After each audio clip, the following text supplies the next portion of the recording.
Niki saya hadir perjalanan terpanjang karena 1 tahun.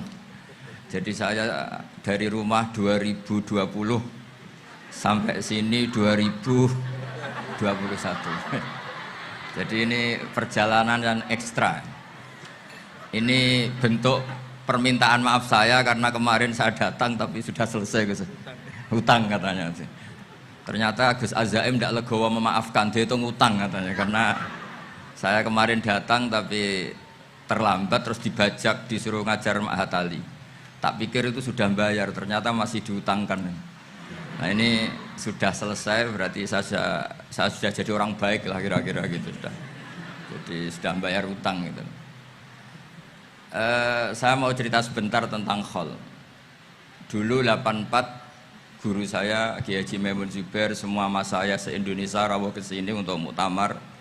Termasuk bapak kandung saya Kiai Haji Nur Salim ikut datang, ikut menyaksikan betapa pondok ini zaman itu masih Kiai As'ad jadi tonggak sejarah penting dalam NU, yaitu kembali ke Khittah 26.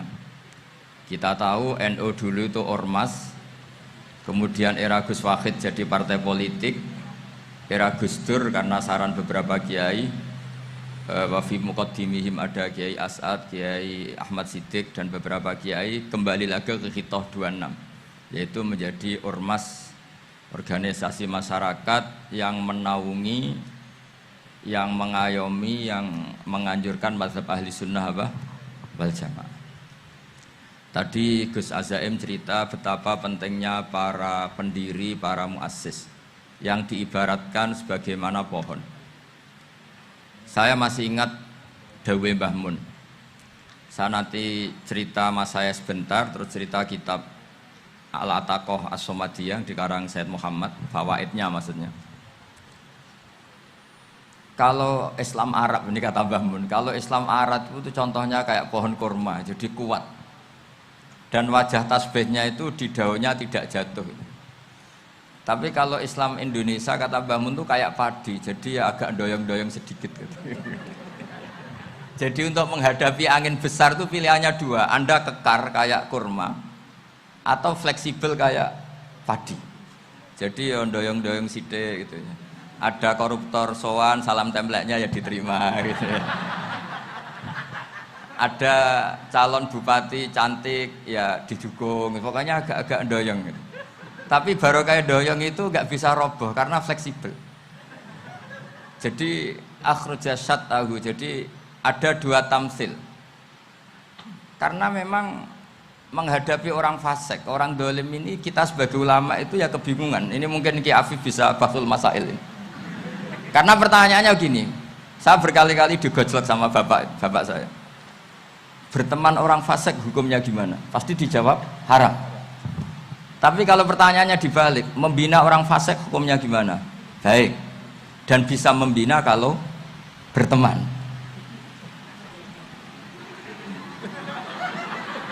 Makanya Gus Azaim pernah bikin seni deh, muktamar seni. Anggap saja madhabnya seperti itu gitu. Jadi ya agak doyong-doyong sedikit. Masa ketop kok berteman orang yang macam-macam, tapi itu fleksibel. Nyatanya tetap soleh sampai sekarang gitu. Itu berarti itu ya gitu kata Mbah Mun itu.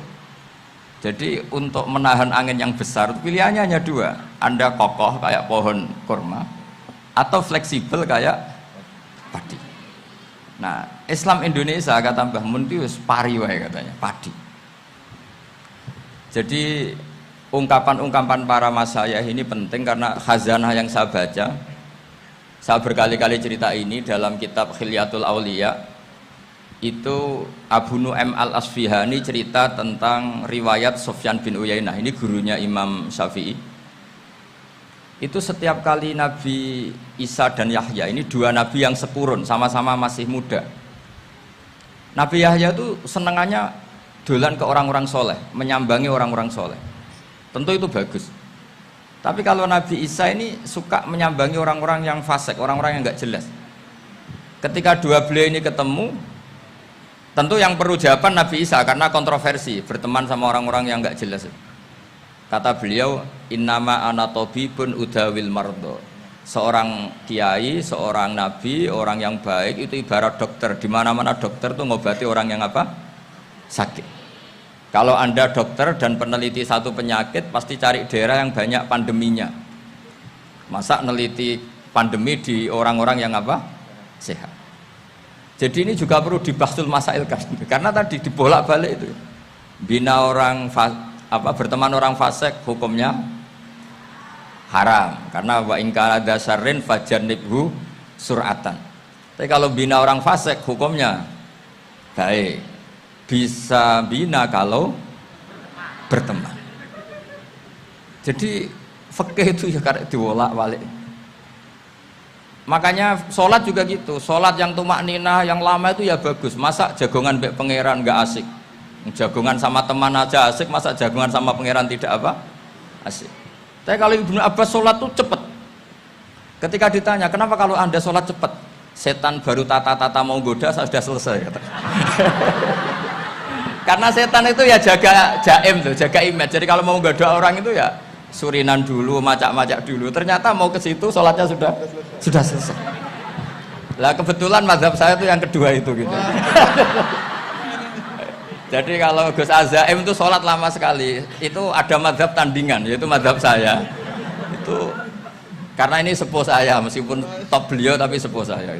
Saya sudah 50, beliau baru 40. Ini berarti baru memulai kiai. Kalau pakai umur nubuah ini baru memulai. Jadi mazhab itu penting. Jadi pembanding itu harus diutarakan. Sehingga dalam fikih manapun itu sebuah madhab itu harus diuji itu lewat pembanding. Dulu itu setiap debat fikih antar ulama itu mesti nggak ada yang menang. Misalnya saya kiai kelihatan miskin itu ya baik supaya santri-santri yang miskin itu punya teman gitu. Karena rata-rata santri itu miskin, nah dikancani kiai kan seneng gitu. Tapi problemnya kiai yang miskin itu ya nggak bisa nolong santri karena dia sendiri apa? Miskin. Makanya dulu Imam Syafi'i itu pengagum orang miskin. Setelah ngaji Imam Malik tanya, ya Imam Malik, orang yang sealim jenengan itu siapa? Jawabnya Imam Malik lucu. Dulu Abu Hanifah, sekarang orangnya sudah meninggal ya. Ilmunya dititipkan atau diwaris oleh Muhammad bin Hasan Asy-Syaibani. Akhirnya Imam Syafi'i dibiayai Imam Malik ke Irak. Imam Syafi'i miskin, bisanya ke sana dibiayai Imam Malik. Itu seperti Abu Yasin Muhammad masyhur, ini murid beliau. Kalau ada santri boyong kan mesti apa? Disangoni. Ketika datang ke Irak, Muhammad bin Hasan Asy-Syaibani itu nata uang, nata emas itu di ruang tamu. Jadi ngitung uang itu di ruang tamu. Miliatan. Ini kaget, ini kiai kok kedonyan kata Imam Syafi'i gitu. Tapi apa kata Muhammad bin Hasan Asy-Syaibani? Anda kagum ini, Anda kaget ini. Kalau kamu menyoal orang soleh kaya, ini tak kasihkan orang-orang fasik. Biar dipakai judi, dipakai selingkuh, dipakai maksiat. Jangan-jangan. Harta ini harus tetap di orang soleh. Kalau ke orang fasik, bahaya.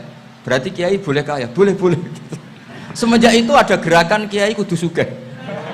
Ya ada yang kesampaian, ada yang enggak gitu aja. Tapi karena kalau pakai logika fikih, harta itu fitnah. Oke, seakan-akan harta itu masalah. Tapi kalau ini dikuasai orang dolim, maka masalah besar. Jika orang-orang soleh ini harus juga menguasai harta. Nah, terus lama-lama dikiaskan kekuasaan. Kalau yang kuasain orang fasik, orang tidak sholat ribet. Akhirnya kiai terus dukung, ya akhirnya ikut politik tadi. Nak menawa bupatinya kena diatur gitu. Diatur kon sholat, orang ngasih proposal, maksudnya diatur keng sholat maksudnya. Ini cerita-cerita apa logika fikih. Makanya saya sering ngaji kitab-kitab itu, diantara yang saya suka adalah ada dialog besar yang terjadi di antara orang-orang pilihan, termasuk bahkan di antara para nabi dan Tuhan. Jadi unik, Allah sendiri kadang mengajari kecerdasan para nabi itu ya lewat dialog. Masyhur itu, Nabi Ibrahim itu punya ruang khusus untuk sholat dan tidak boleh siapapun masuk situ. Tahu-tahu ada yang sudah di situ. Beliau membuka, kaget. Siapa memberi izin ke kamu yang punya rumah ini? Saya yang punya rumah dan saya tidak memberi izin kamu. Yang memberi izin saya itu yang punya saya, kamu dan rumah ini. Yaitu Allah Ta'ala katanya. Wah berarti kamu malaikat dong? Iya saya malaikat Israel. Disuruh nyabut nyawa kamu kan? Ya agak sopan karena nggak pernah mondok di Salafiyah itu namanya malaikat Israel itu. Itu akhirnya Nabi Ibrahim bilang, wah itu keliru, Anda pasti keliru. Hal ra'aita habiban yumitu habibah, hal ra'aita khalilan yumitu khalilah. Saya ini Khalilur Rahman, saya ini kekasih Allah. Masa ada kekasih bunuh yang dikasih? Itu Israel akhirnya ngaji, masuk akal juga. Ternyata perintah ini mungkin hoax ya. Pokoknya dia terus mikir akhirnya. Iya ya, masa ini kekasih Allah kemudian oleh Allah dibunuh, dimatikan. Terbanglah Israel, matur lagi, ya Allah, kata Ibrahim, hal ra'aita khalilan yumitu khalilah. Masa kekasih bunuh yang dia apa? Kasih. Kayaknya masuk akal Gusti. Mulai ngaji lah kira-kira gitu malaikat itu. Akhirnya oleh Allah dijawab, ya sudah begini, kamu datang ke Ibrahim bilang, hal ra'aita habiban yakrahu ayyalqa habibah. Masa kekasih tidak siap ketemu yang dikasih. Nah, jadi akhirnya Nabi Ibrahim, Israel datang lagi. Logikanya sekarang enggak gitu, begini katanya diajarin. Hal ra'aita habiban yakrahu ayyalqa habibah. Masa kekasih tidak siap ketemu yang dikasih. Kata Ibrahim, oke, ya, terus mau meninggal. Jadi kalau jenengan cinta betul sama Allah ya harus, ya tidak usah, jangan sekarang tapi. Kalau mati di rumah aja, kalau di pondok ngerepotnya kiainya nanti itu. Tapi nanti setelah punya cucu banyak lah. Nah, barokahnya baca ini, dialog-dialog orang pilihan ini akan tersibak. Karena tidak dalam semua kebaikan itu nggak ada logikanya, rata-rata ada logikanya. Misalnya begini, kalau Anda orang soleh, kemudian anak Anda pamit mau sekolah di Jerman, pilihan Anda mengizinkan apa enggak? Karena potensi jadi fasik ya tinggi, karena di tempat-tempat maksiat. Potensi berdakwah dari daerah yang untuk daerah yang tidak ada dai-nya menjadi ada. Itu mesti ulama itu berdebat. Misalnya punya anak pamit mau kembali atau keluarga. Yang satu cara berpikir optimis. Awal ada dai di beberapa negara Eropa itu ya barokahnya imigran, pekerja, mahasiswa. Dan semua itu bumi Allah, harus ada tasbih, harus ada tahmid. Dan itu harus dimulai dari kemauan atau mengizinkan anak asuh kita ke sana. Tapi di sisi yang lain potensi jadi fasik itu tinggi sekali. Pemana iman pas-pasan.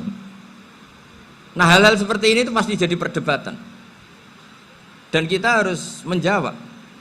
Dan tadi kayaknya di semua Basul Masail Pondok Salafiyah jawabnya pede semua, nggak ada ragu, nggak ada khilaf. Baguslah kalau pede. Meskipun nanti mungkin ada ulama lain yang cara berpikir apa? Berbeda. Sehingga ini saya cerita ya. Sehingga di kitab-kitab fikih, misalnya saya kok hidup di Bali sudah punya komunitas ngaji. Itu kok saya pindah ke Sukorejo sini, banyak ulama yang mengatakan haram karena membiarkan bumi Allah yang sudah pernah ada orang yang sujud kemudian ditinggalkan kosong dan kemudian dikuasai orang yang tidak sujud, jadi dianggap itu pembiaran. Jadi banyak di kitab Qalyubi, sarahnya Mahalli, jika ada seorang muslim yang hidup di negara orang kafir, dia nyaman, tidak dapat teror, itu nggak boleh lagi pindah ke negara Islam yang sehat. Karena takutnya li Allah yastau lial kafir tilkal buka, supaya bumi itu tidak dikuasai orang kafir. Jadi ini hal-hal yang para fuqaha itu harus berdebat. Karena ini masalah-masalah furu'iyah. Sehingga mulai dulu ya banyak ulama yang nyun sewu berpolitik, mulai Wali Songo sampai sekarang alhamdulillah yang minat banyak. Mungkin bedanya ikhlas sama tidaknya. Tapi kalau saya pernah dikeluhin utusan dari ya komunitas. Islam Indonesia itu dulu itu ceritanya banyak yang dari Kamboja. Dari kalau dulu orang cerita itu orang Cempa. Itu setelah di Indonesia besar Wali Songo dan Brawijaya 5 itu sudah mulai oleng, itu singkat cerita mereka berpikir ingin bikin kerajaan apa? Islam di Demak Mintoro dengan raja pertama yaitu Raden Fatah, karena Raden Fatah ini putra Brawijaya. Padahal setelah jadi kerajaan ini era cucu sudah konflik, berebut kekuasaan. Akhirnya sampai jadi Jipang, jadi Jogja, jadi Solo dan seterusnya. Tapi kata Mbah Mun itu tetap barokah kata. Karena orang Islam terus terbiasa mimpin. Sekeliru-keliru sidik, pokoknya orang Islam biasa mimpin. Sehingga zaman Mbah Hashim ya sudah mimpin Masumi, zaman Ki As'ad pengaruhnya besar, sampai sekarang Kiai-Kiai pengaruhnya besar. Nah barokahnya Kiai-Kiai pengaruh besar ini sampai moral jadi ukuran. Misalnya sekarang ada calon bupati kok nggak sholat, itu pasti kalah. Jadi sholat itu jadi tolok ukur untuk calon apa? Bupati. Meskipun mungkin punya efek pura-pura sholat, tapi nggak apa-apa lah. Sementing moral ini jadi ukuran. Sementara yang di Thailand, di Patani, itu karena dulu pelajarannya tasawuf, itu orang nggak ambisi mimpin dunia. Tahu-tahu dipimpin. Dan akhirnya nyuwun sewu ya saake Islam-Islam yang dulu terlalu tasawuf karena nggak punya pengalaman memimpin, akhirnya lazimnya konsekuensinya hanya dipimpin. Tapi Islam Indonesia beda. Karena kulino mimpin, itu akhirnya dari orang Islam biasa menjadi Islam yang sholat, sampai Islam yang bisa ngaji, itu bisa mimpin negara. Tentu yang paling populer dimulai Gus Dur. Jadi ini sesuatu yang barokahnya istihad para kiai, sementing Islam kulino mimpin. Sehingga di Indonesia itu barokahnya itu, kebaikan itu jadi tolok ukur. Ada orang kok terkenal koruptor atau terkenal nyuwun sewu selingkuh atau terkenal apa, itu pasti tidak jadi. Karena moral itu menjadi tolok ukur. Dan itu adalah politik para kiai. Jadi ini saya cerita, dan itu negara juga akhirnya untung karena seleksi agama sama negara itu sama-sama kiai ya bilang negara harus dipimpin orang soleh, negara juga bilang seperti itu. Nah, ketokohan-ketokohan para beliau-beliau ini yang maulah bekerja sama dengan Umarok. Kita tahu dulu Pak Harto ya rawuh ke sini ketika Muktamar 84, rawuh ke Ki As'ad, ketika mau kembali ke Khittah juga dirembuk oleh ulama dan Umarok.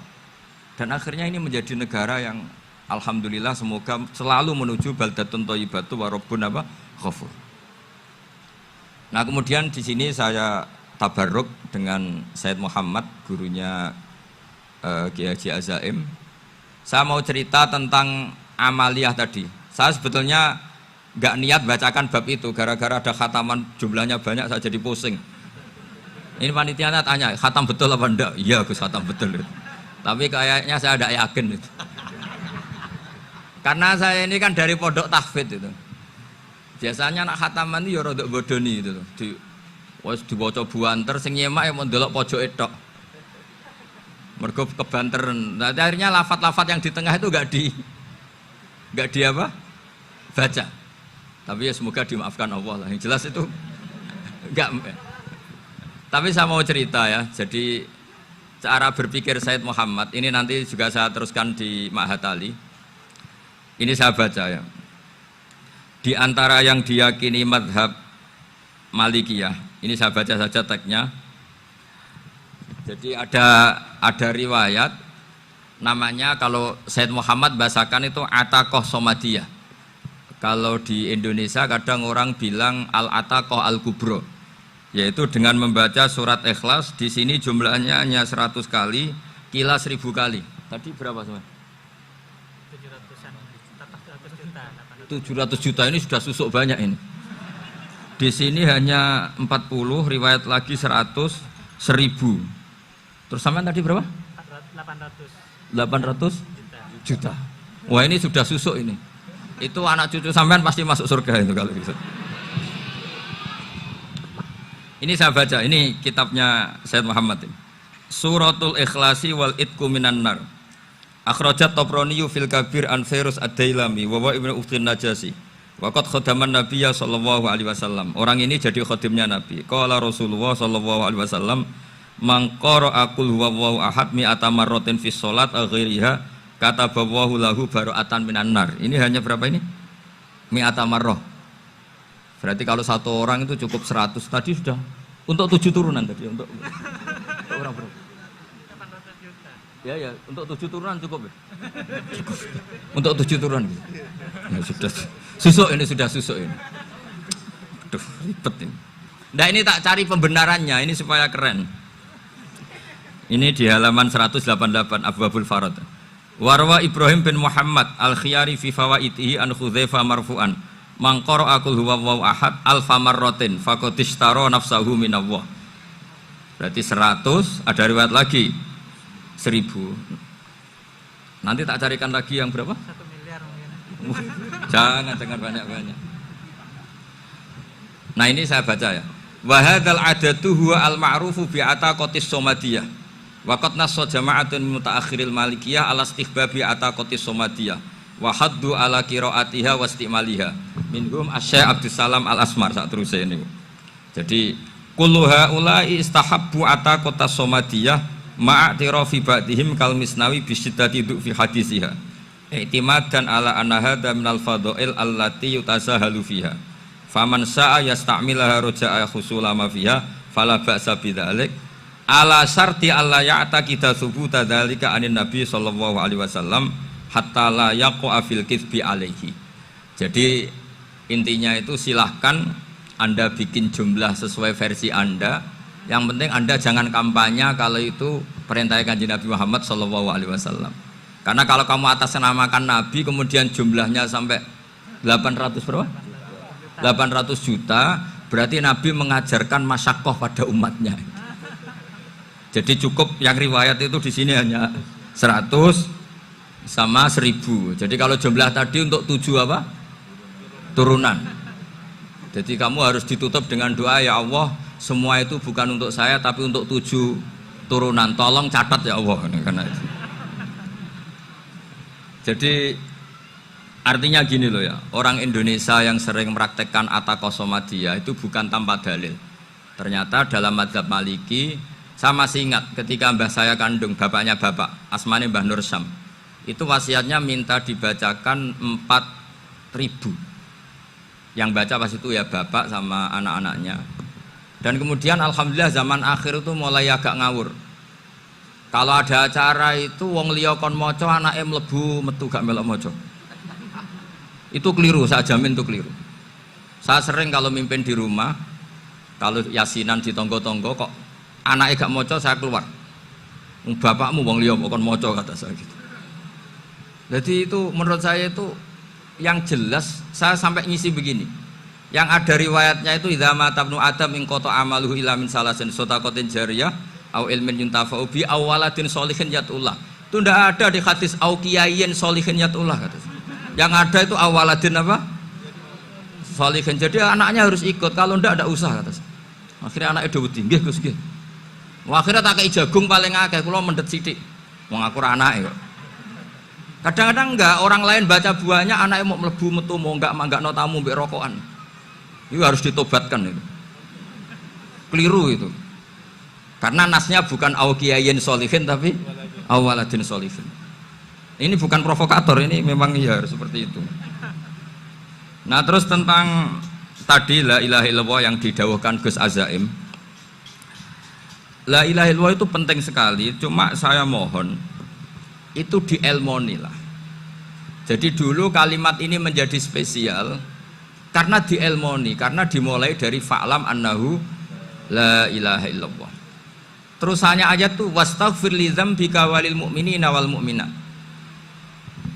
Saya ulang lagi ya. Terusannya ayat tuh wastaghfir li dzambika walil mu'minina wal mu'minat. Makanya menurut mazhab Sadili, kamu disuruh baca la ilaha illallah dulu, jangan istighfar dulu. Saya ulang lagi ya. Dalam mazhab Sadiliyah itu la ilaha illallah dulu, nggak boleh istighfar dulu. Alasannya masuk akal. Orang yang kafir 70 tahun itu sekali baca la ilaha illallah itu langsung yughfar lahum ma qad salaf. Sehingga la ilaha illallah sendiri sudah punya kekuatan supaya dosa kita diampuni. Qul lil ladzina kafaru iyantahu yughfar lahum ma qad salaf. Cara menghentikan kekafiran gimana? Dia melafadzkan la ilaha illallah. Ini kalimat yang begitu saktinya sampai orang yang kafir puluhan tahun itu dosanya semuanya terhapus hanya karena melafadzkan la ilaha illallah. Nah, makanya kata Abul Hasan Asyadzili, wastaghfir li dzambika ay bihadil kalimah. Seseorang sah di istighfar itu kalau melafadzkan la ilaha illallah. Misalnya ada orang kafir mati kafir, sah enggak anak cucunya mengistighfari dia? Tidak sah karena belum melafadzkan la ilaha illallah. Makanya kata Abul Hasan Asyadzili, wastaghfir li dzambika ay bihadil kalimah. Sehingga lafadz ini spesial betul. Tapi kadang-kadang beberapa mursyid cara berpikir lain. Ini kalimah thayyibah harus dibaca orang suci sehingga mendahulukan apa? Istighfar. Untuk supaya pas ngelafadzkan kalimah thayyibah sudah dalam keadaan apa? Suci. Itu juga masuk akal.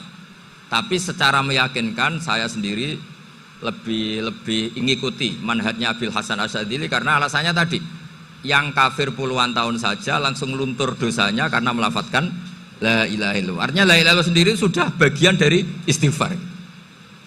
Nah, ya tadi buktinya fa'lam annahu la ilaha illallah terus wastaghfir li dzambika walil mu'minin. Jadi orang sah diistighfari itu setelah dipastikan sah tauhidnya. Jadi setelah tauhidnya sah yaitu la ilaha illallah baru sah apa? Diistighfari. Sehingga orang kafir, saya ulang lagi, orang kafir yang mati kafir anak cucunya tidak boleh apa? Tidak boleh menistighfari. Terus saran saya kedua, la ilaha illallah itu filosofinya itu nafyun li uluhiyati ghairillah wa isbatun li uluhiyatillah wahdah. Filosofi la ilaha illallah itu gimana? Menafikan semua selain Allah itu tidak Tuhan dan hanya menuhankan Allah semata. Nah itu caranya gimana? Caranya kita harus terbiasa ini, karena tadi saya dibilangin panitia ini rata-rata mustameknya atau mustamiatnya ini santri. Caranya gimana? Dilatih pakai logika. Saya berkali-kali cerita kalau ngaji, saya sekaligus kampanye. Allah itu Tuhan yang begitu fair. Untuk menjadi Tuhan Allah mempersilahkan, ada kualifikasi Tuhan. Jadi boleh dikompetisikan, itu boleh kata Allah. Gak apa-apa kamu ngaku Tuhan gitu kata Allah. Tapi nak ngaku pangeran itu paling gak ya direputasi lah, ada verifikasinya lah. Dimulai dari apa? Ya kalau jadi Tuhan itu setidaknya bikin langit bumi lah, aturannya gitu. Jadi kalau daftar bupati ya daftarlah ke KPU. Masa tahu-tahu jadi apa? Tuhan kemudian tidak punya prestasi bikin langit bumi. Sehingga Allah itu cara ngendikan itu ya fair. Qul ara'aitum ma tad'una min dunillah aruni madza khalaqu minal ardi am lahum syirkun fis samawati. Coba yang kamu tuhankan selain saya, prestasinya apa? Ketika saya bikin bumi itu apa ikut bikin? Terus am lahum syirkun fis samawati. Kalau bikin langit, kalau nggak bisa ya urun lah gitu. Urun semen apa urun bego, pokoknya urun lah gitu. Urun ora, gawe bumi ora, ngerti-ngerti ngaku dadi pangeran. Kul hatu burhanakum. Jadi ya kan ya lucu kan, misalnya syarat kiai di Salafiyah kan keluarga Kiai As'ad, cucunya ngaji ngalim. Orang keluarga Kiai As'ad terus aku kiai utama di Salafiyah. Oh mesti dipenjara ya. Lah yo gak gawe langit bumi, gak ada prestasi terus ngaku sebagai apa? Tuhan. Sehingga fair. Makanya saya berkali-kali cerita. Jubair bin Mut'im itu punya anak namanya Muhammad. Ini sudah orang alim, Muhammad bin Jubair bin Mut'im. Itu cerita awala islami abihi. Mut'im itu orang pinter sekali. Saking pinternya dia jadi delegasinya orang Quraisy datang ke Rasulullah sebagai negosiator untuk membebaskan Asra Badrin, tawanan perang apa? Badar. Yang namanya disuruh itu pasti orang pinter. Tapi apa yang terjadi ketika nginep di masjid, karena zaman itu gak ada hotel, nanti jadi geger. Orang musyrik nginep di masjid hukumnya gimana? Bahsul masail tok. Zaman itu mau tidak mau, kalau sekarang kan ada hotel, kiai juga punya wisma. Apa yang terjadi? Orang ini cerdas sekali. Dan delalah Nabi pas sholat maghrib itu baca wattur wa kitabim mastur sampai am khalaqus samawati wal ard. Ya kalau kamu jadi Tuhan ya setidaknya menciptakan langit bumi lah. Namanya jadi Tuhan ya ada persyaratan ya. Paling enggak punya reputasi menciptakan langit bumi. Atau kalau jadi Tuhan setidaknya reputasinya itu nggak diciptakan yang lain. Am khuliqu min ghairi syai'in. Ini jadi Tuhan kok punya bapak, punya ibu. Ini jadi Tuhan kok lahirnya di bumi, ada tanggal lahirnya, ada tahun. Masa jadi Tuhan kok dulu buminya. Pokoknya walhasil tuh. Akhirnya Nabi ketika salam sholat maghrib, dia datang, ya Rasulullah, akalku habis oleh ayat yang barusan kau baca. Sudah saya Islam saja. Argumentasi selain Allah Tuhan itu batal.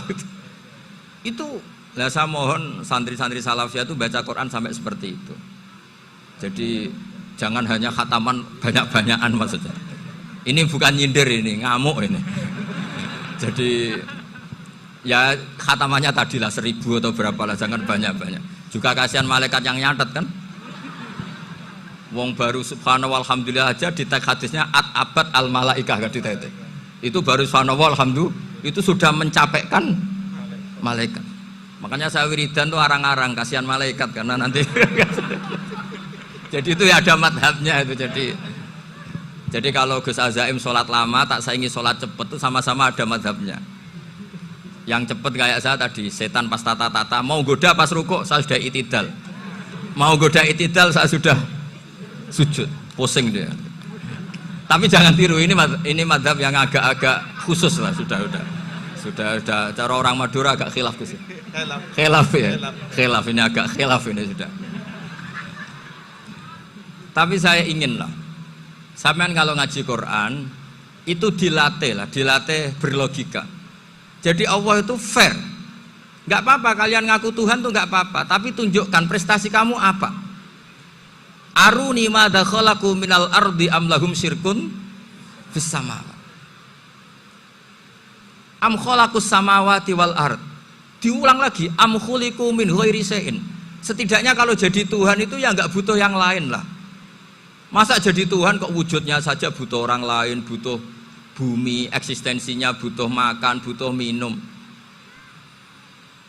Makanya Allah cara meniadakan uluhiyah selainnya itu Allah itu redaksinya itu mengena sekali.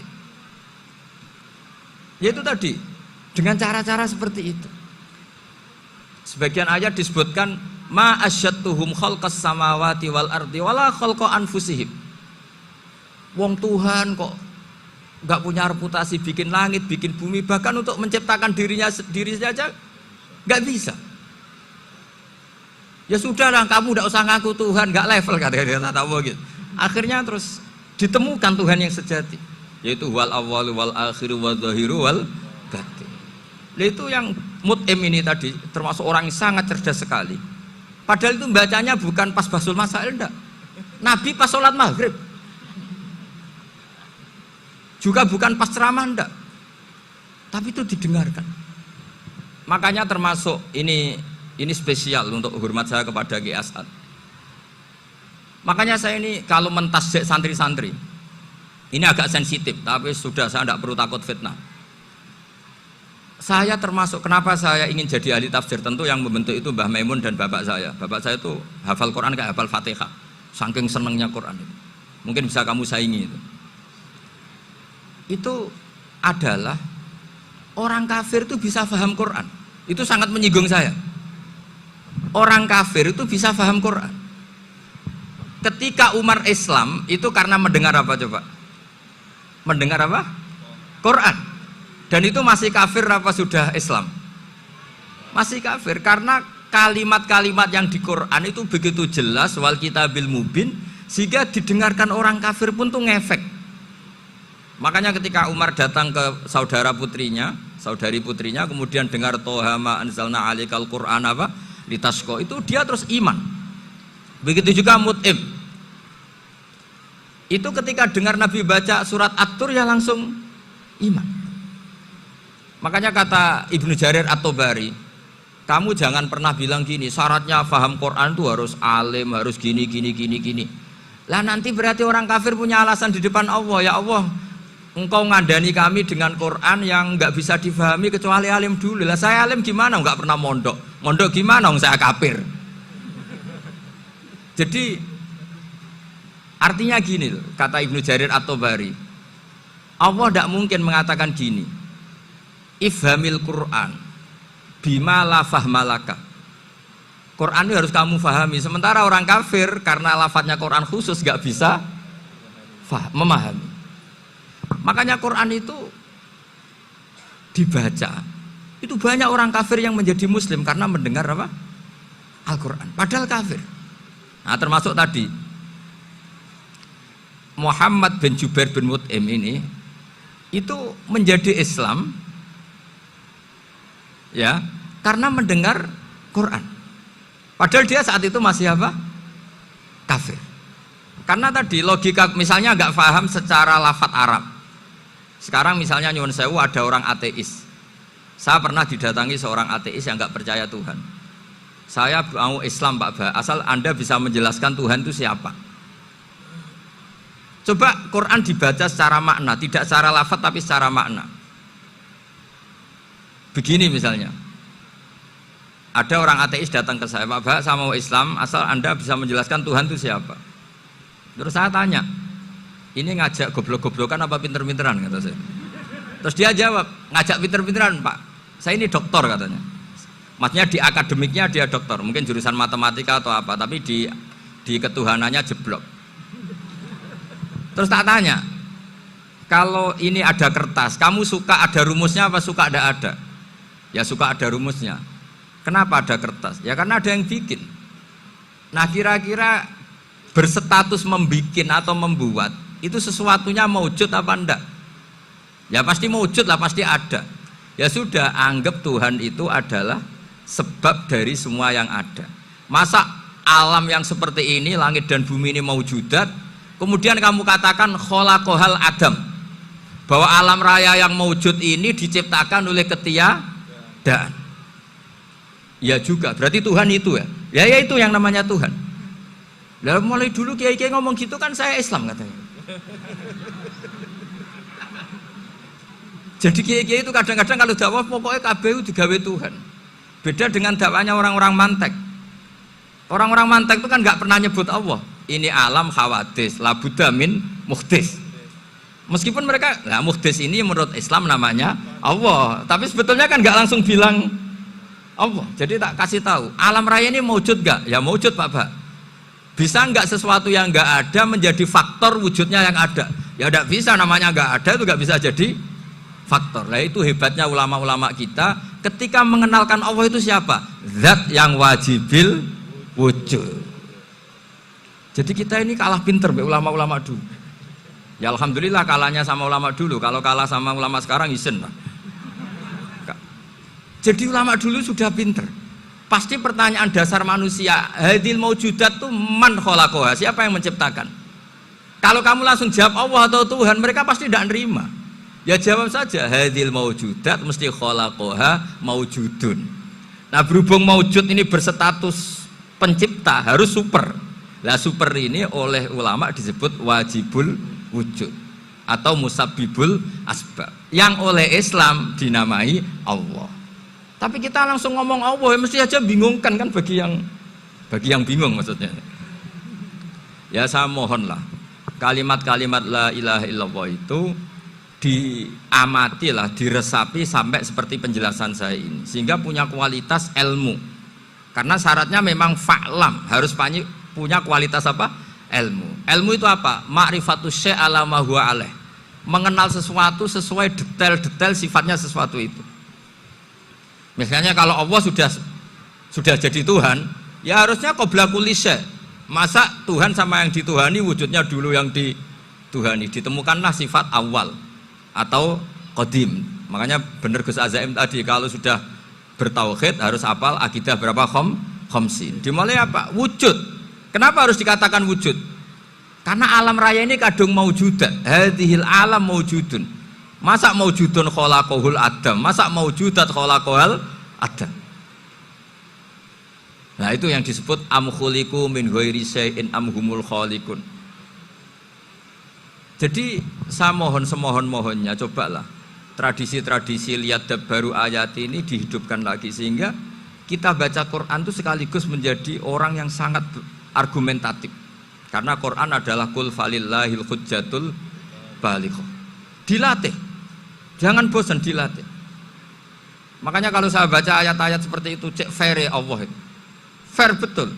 Nggak apa-apa saya punya pesaing kata Allah, tapi yang imbang dong. Pas aku gawe langit ya bantulah. Atau ada langit tandingan lah kira-kira gitu.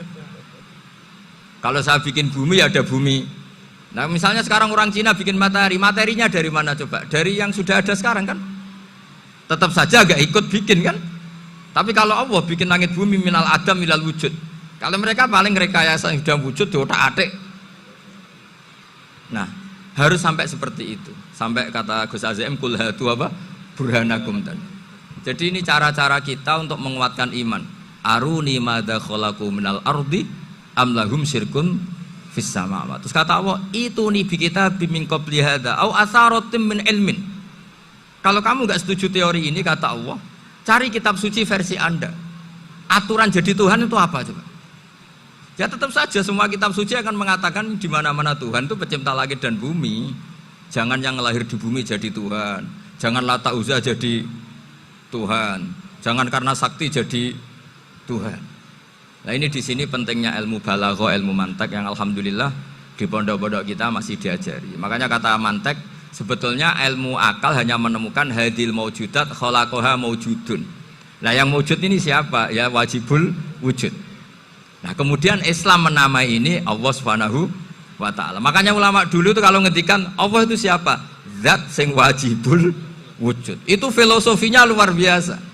Karena dengan seperti ini bisa menafikan teori ateisme bahwa alam raya ini diciptakan oleh ketiadaan. Makanya saya bilang tadi, ngajak goblok-goblokan apa pinter-pinteran gitu. Lah nek ngajak goblok-goblokan yang ngene, hadhil maujudat khalaqahal adam. Terus kita goblok bareng. Loh iya kan barang maujud diciptakan yang tidak maujud. Wong ora wujud kok mempengaruhi sing wujud. Ya monggo nak goblok bareng kata. Akhirnya, enggak lho Gus, saya ini dokter masa kamu ajak goblok? Ya sudah pinter saja kata saya. Alhamdulillah karena debat kecil ini dia menjadi nyaman lagi dengan apa? Islam. Memang saya tentu nggak bisa disalahkan doktoralnya karena di ilmu yang selain apa? Teologi gitu. Tapi kan polanya dia pasti pinter. Makanya ini sekaligus mengingatkan anak-anak lah. Kecakapan menjelaskan itu harus dilatih karena di antara kelebihannya Quran itu wal kitabil apa? Mubin, yaitu kitab yang punya kemampuan menjelaskan. Ini yang terakhir saya beri contoh. Terakhir ini penjelasan Quran. Dulu orang kafir itu cara berpikir itu begini, Muhammad, urusan kita ini banyak, problem kita banyak. Masa iya urusan yang banyak ini cukup dengan satu Tuhan? Kalau problem banyak ya Tuhannya harus banyak. Ada Tuhan pohon, Tuhan hujan. Ya kayak Cina itu ada Dewi Kuan Im keberuntungan, ada yang sial, yang pokoknya diurus yang banyak lah. Maka mereka bilang aja'alal alihata ilaha wahida inna hadza la syai'un ujab. Ini aneh, urusan banyak kok Tuhannya satu, ini aneh lah. Tapi Nabi secara sabar, dan yang diomongnya orang kafir, tidak anak Mahatali, orang kafir. Jadi nanti kalau anak Mahatali gak paham Quran kebangetan, orang kafir saja paham. Akhirnya Nabi secara santai, secara rileks memberi penjelasan gini. Kalau Anda menjadi buruh, kalau orang Arab dulu bilang abdan, kamu suka nggak punya majikan banyak, perintahnya beda-beda, semuanya memaksa kamu untuk nurut. Sama punya majikan satu yang baik. Ya nggak suka lah Muhammad kalau majikan saya banyak, semuanya berhak merintah saya, nggak enak. Majikannya satu saja. Terus kata Nabi, Tuhanmu itu majikan kamu. Kalau Tuhannya banyak, kamu bingung. Nanti perintahnya banyak. Akhirnya mereka paham. Dan itu segampang itu Allah memberi penjelasan. Dorobawa masalah rojulan. Fihi syuraka umutasyakisuna warajulan salamal lirajul hal yastawiyani masalah alhamdulillah. Langsung diberi analogi. Kalau kamu jadi buruh punya majikan banyak yang perintahnya beda-beda, kemudian jadi buruh yang majikannya satu, kamu milih mana? Ya milih satu Muhammad. Ya sudah, kalau Tuhannya banyak, perintahnya banyak, kamu juga bingung.